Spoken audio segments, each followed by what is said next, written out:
Ken. Lulu mo, Ken. So, ayan, preparing tayo kasi tayo ay pupunta sa coffee shop. Best coffee shop dito sa El Nido, Palawan. Ang ganda! Ang ganda ni Jonah. Actually, parang kaming magkamuka. Ang sarap niya. Alam, gwapo din ni JM. Si Emilio talaga, ang sarap. Ang gwapo din ni Brent. Kasi di ko siya trippy kasi mapayat siya. Ang aga ko inabutan. Diyos ko po. Nagpe-prepared lang ako. Pero bakit orange-orange ang attack ko dyan? This is my outfit pala. We're going sa... Wait nga lang. Ayan. Pupunta tayo sa coffee shop. And comfy lang ako. T-shirt. Na ano. Ang ganda ng likod. Basahin na lang. Hindi ko kasi mabasa eh. Chasing Sunset ata yan. Then, etong aking pants. Meron na kayo doon sa aking TikTok showcase. Punta lang kayo doon na. Then, mag-chinelas lang ako. Sorry pala kung room ko is makalat. Kasi, hindi talaga ako nagliligpit. Sa pinaka-last din ako magliligpit kasi cause of delay siya. Kahit ako naiirita sa kalat ng kwarto ko. Pero wala akong cheese eh. Ito to.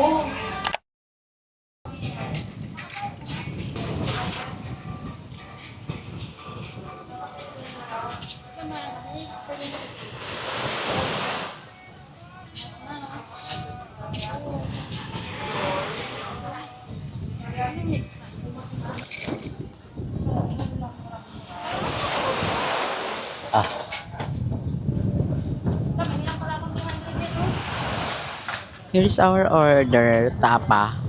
Rice. Then, coffee. Syempre. And look at the view. Sobrang ganda. Diba parang tanga mag-vlog?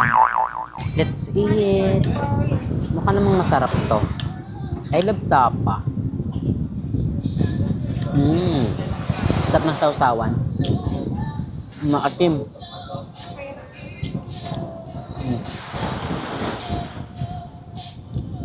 By the way, dito lang to sa area ko. Malapit lang. Walking distance lang siya.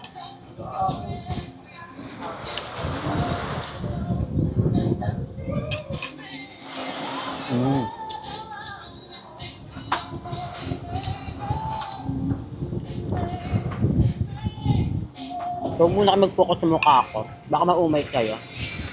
Kapag kain muna. Ang sarap na pagkain. In all fairness talaga. Sana lang di ako makapilit sa kanta kasi may kanta po nakakaloka. Bongga, dalawa yung egg. Pasabog. Ayun, oh. Pilit ako. Kala ko malaki lang yung yolk. Ay, yung egg white. Ayun, dalawa. Pasabog. Kapag pupunta kayo ng El Nido, mas try nyo tong coffee shop nila. Actually, parang di man siya coffee shop eh. Kasi hindi madami yung choices ng coffee. Parang cafe siya. Pero kasi di ba ang word na cafe, hindi naman siya for coffee shop lang talaga. I don't know. Kasi minsan di ba parang may ako from young. Kapag narinig kong cafe, ganyan, parang coffee shop na siya. Pero parang hindi din naman. Pero masarap yung sapa, in all fairness, madami yung serving. Masarap yung rice. Dalawa yung egg. I don't know kung nagkamali lang ba talaga or regado talaga. Ay, ma'am, ask ko lang, ma'am. Ask ko lang po. Dalawa po talaga yung egg. Yes. Dalawa talaga yung egg. Sama. Kala ko isa lang eh. Dalawa pala. At ang ganda ng view dito. Legit. 10-10-10 yung view. Kaso lang may lumot. Lumot ata yun. Imagine makatingin sa akin. Kala mo may kasalanan ako sa kanya. Yung apam na nanay. Nakapakat mukha. Takot ako dun ah. In order ko is cafe latte. Cafe latte lang talaga siya.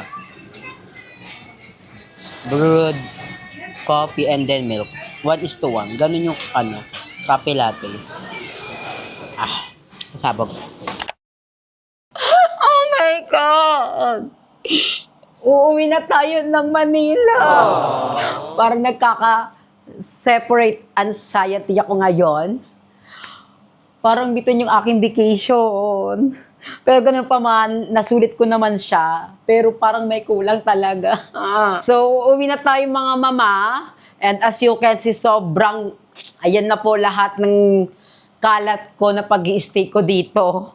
So, impakit na time na tayo kasi mamayang 11, aalis na tayo. Kailangan ko na sumakay ng bus kasi 11 dapat nandun ka na sa may. Hindi, actually, dapat 10 pala nasa bus station ka na. Kasi 11 aalis. Kaya kailangan natin magmadali. Diyos ko po. Hindi ko lahat nasuot ng mga outfit ko dito. Pero okay din naman kasi magagamit ko pa din naman to. Hindi ko man ito itatapon. Pero ayun, pagkasamahin ko na lang sa isang side lahat ng mga nasuot ko. Then dito sa zipper, ilalagay ko yung mga skincare para at least hindi mahirap. Dito pala napapagod na ako. Diyos ko po. Ang messy malala.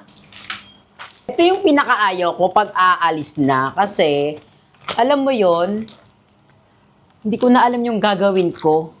Ito na ba yung skincare ko? Parang may kulang. Last time kasi puno to eh. Anong nawawala? Ay, okay. Ito pala yung kulang kaya parang maluwag siya kasi last time masikip talaga to. Alam niyo, pag pupunta kayo ng El Nido, magbili kayo ng probiotics kasi in case na magka-diarrhea kayo, ayan, maganda rin tong Elsiflora. And so far naman, hindi naman ako nagkaroon ng something dito. Hindi sumakit ang aking tiyan.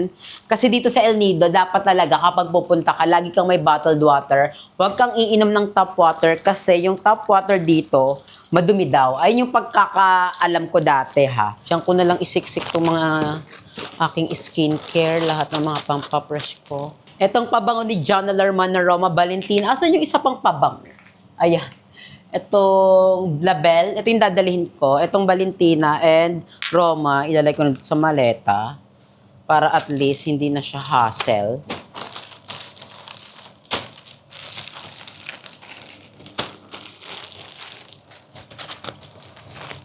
So, ayan, dito ko na lahat yan. And ito, dito na sa ibabaw yan. Nagkasya naman last time yung mga damit ko dito. So, sure naman ako na magkakasya to ulit. Magiging magulo nga lang. Pero okay na yan. Pauwi na din naman tayo ng Manila. Sayang to, hindi ko to nasuot. Pero, masusuot ko to one of this day. Sayang, hindi ko nasuot. Ang ganda pa naman ito. Ito pa na pinaka-favorite ko. Nakakainis. Pero masusuot ko din niya pag uwi natin ng Manila. In all fairness talaga, yung pabango ni Jonah Larman, nag-i-stay pa rin talaga sa mga damit ko. Hindi naman kasi ako pinagpapawisan talaga dito. So, mabango pa rin talaga siya. Ito yung mga amoy na ano eh. Mabango talaga. Yung parang nakaka-inlove. Magantong amoy nakaka-inlove eh. Panty ko. Kalat-kalat. Sana lang talaga, wala akong makalimutan dito. Every time na umaalis ako, lalo na sa mga hotel, ganyan, may nakakalimutan akong isang bagay. Hindi man siya importante, pero nakakalimutan ko. Ay, doon ako naiinis talaga. Ewan ko kung nagiging remembrance ba yun or hindi. Or sadyang pagiging tanga ko na lang talaga yun, na hindi ako nagiging mindful sa mga gamit ko. Yung tsinelas pa pala, ipapasok ko pa dito. Lo, kasya pa ba to? Itong tsinelas natin is ipapasok din natin sa maleta. Buti lang may baon akong plastic para at least, di ba, hindi naman direct na madumihan yung mga damit natin. Tsaka nalaban ko naman to. I mean, nabasa ko siya, kaya hindi siya ganun mag-e-epekto. Nakakalungkot talaga, aalis na tayo. Ganun talaga, no? Pag tapos ng vacation mo, nalulungkot ka. Kaloka, yung facial wash ko pa pala. Nakalimutan ko. Hala yung sabon ko pa. Hala yung mga damit ko pa dito. Hala, ang dami ko pang hindi naaasikaso. Wait lang, May. Wala akong plastic para dito. Ano to, itapon ko na lang. Ay, meron pa palang short. Dito ko na lang ilalagay ito. Ang bango talaga ng Valentina, super legit. I-try niyo yung Valentina. Check out kayo ng Valentina kay Jana. Ang bango. Pasabog siya. So, update ko na lang kay mamaya. Kasi, kailangan ko talagang mag-asikaso ng gamit. Kailangan kong magligpit. Kasya ba to? My God. Parang di kasya. Okay, pipilitin natin. Ay, mama. Nakayanin. Ah, tanggalin din pala natin. Ala! May nakalimutan ako hindi ilagay. Mamaya na lang. Tingin lang ako sa CR. Baka may mga hindi ako na labas dito. So happy dahil wala tayong nakalimutan. Lahat na ipasok ko sa maleta. Sana lang kapag nakasakay ako ng bus, is yun may bigla kang maalala. Hala, may nakalimutan ako. Pero parang ang labo ng camera ko. Ay, may something. Kaya pala parang malabo. Pupunasan ko nga muna to. Ang labo pero maganda pa rin naman ako. Hindi, oo nga, malabo nga. Ayan o. Alam ko yan eh. Hindi ganito quality ng camera ko pag nagba-video ako. So, I'm going out. Mag-check out na ako. Antayin ko lang mag-pull yung power bank kasi nga di ba wala akong charger na dala. So sa power bank ako umaasa. Yung power bank ko is 66% pa lang. Pero mabilis to mag-charge. Matagal naman siyang malobat. Kaya feel ko aabot yan ng Puerto Princesa. Then sa Puerto Princesa, pwede naman ako mag-charge doon. So, ganun yung magiging eksena natin. Update ko na lang kayo kapag nakasakay na ako ng bus papuntang Puerto Galera. Ay, Puerto Galera. Puerto Princesa. Ah.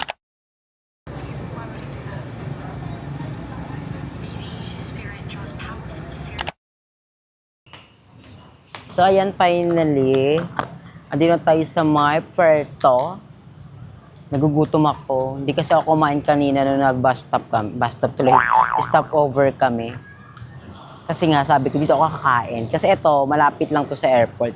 Dapat pupunta ako kay Kuya DK. Kaso lang, iniisip ko, baka kasi wala siya dun sa bahay niya. Kaya ayun, napapaisip ako kung pupunta ko or hindi. Pero, baka next time na lang kapag napabalik tayo dito sa may Puerto. So, ayun. Kain tayo. Ang lamig. Akala ko naman iinitin pa. Hindi pala. Ang lamig. Diyos ko po. Kala ko yung microwave. Nilalaro ko nila ate. Charot. In fairness, ang bilis na ng biyahe namin. Hindi ko na-feel yung bagot, yung pagod. Hindi. 100 pesos to. Yung spam nila. Pero feel ko hindi to spam. Hindi pa ako nakakapagkape ngayon. So after this, magkakape ako. Pero din ako sa loob ng airport na.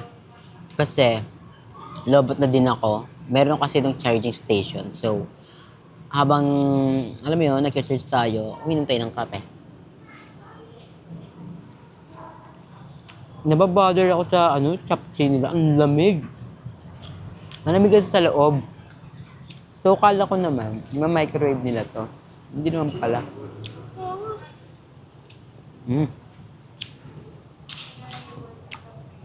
At ganito yung lasa. Weird.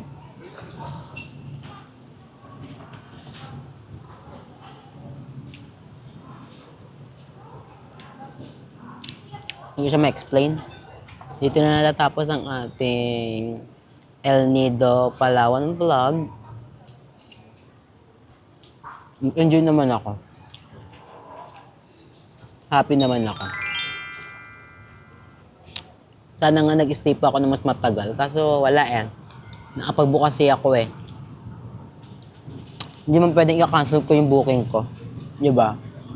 Tapos nabuko na rin kasi yung bus. So, lugi. Next time na lang. Saka may magagawin pa kasi ako sa Manila. Na malalaman nyo din soon. So, saan kaya tayo next time? Gusto ko mag-travel talaga alone. Pero gusto ko rin mag-travel na may kasama.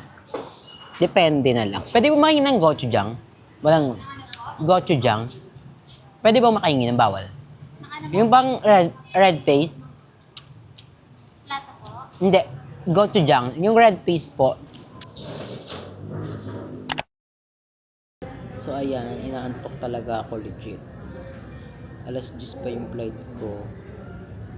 Ibang level na siya. Parang anytime soon. Pag pumikit ako, tulog na ako. Ganun yung level niya.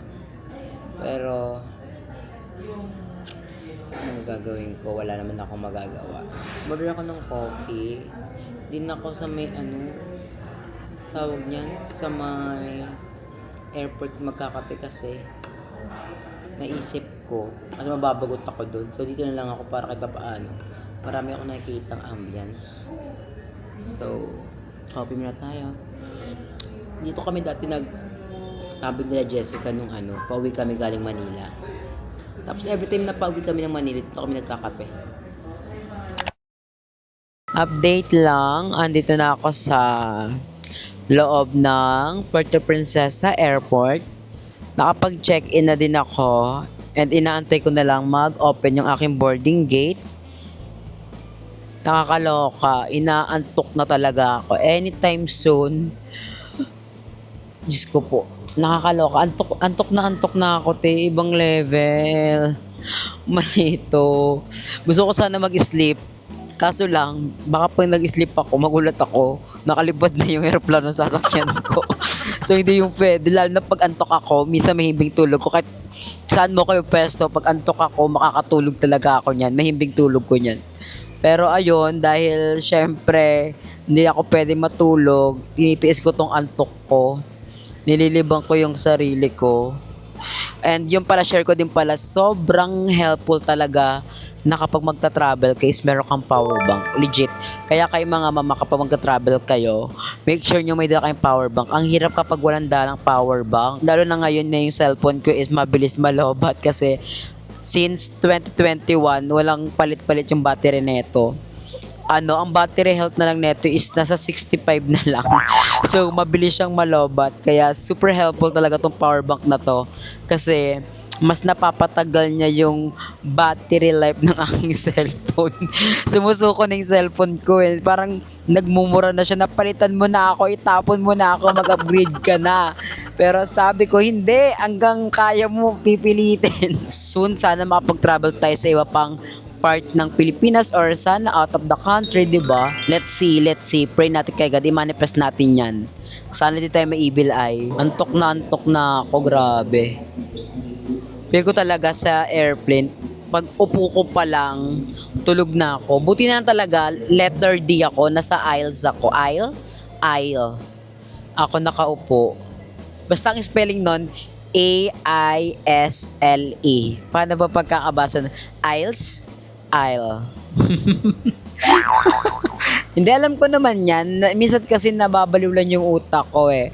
Alam ko naman yung pagkaka-pronounce niyan. Wait, isa-search ko nga. Baka kasi i-bash niyo ako. Kasi lately din talaga kung ano-ano ding lumalabas sa bunganga ko na mali-mali eh. Nagiging lutang talaga ako. Hindi ito tama. Aisle yung basa. Silent S. I guess dito ko natatapusin yung aking clip. Ilibangin ko muna yung sarili ko para hindi ako antukin. Siguro yung next clip natin or next update ko, baka nasa bahay na ako, ganun. So, thank you sa lahat ng mga sumuporta, bumati sa akin ng happy birthday, mga nag-gift. Ayan, I love you guys. Alam nyo na kung sino kayo. May gusto kong i-share sa inyo mga mama na ayoko munang i-share. So, soon, baka pag uwi ko ng Manila, masabi ko yan sa inyo. Or baka mabaon na lang siya sa ataol at hindi ko siya makwento. Sana makwento ko siya. Sana.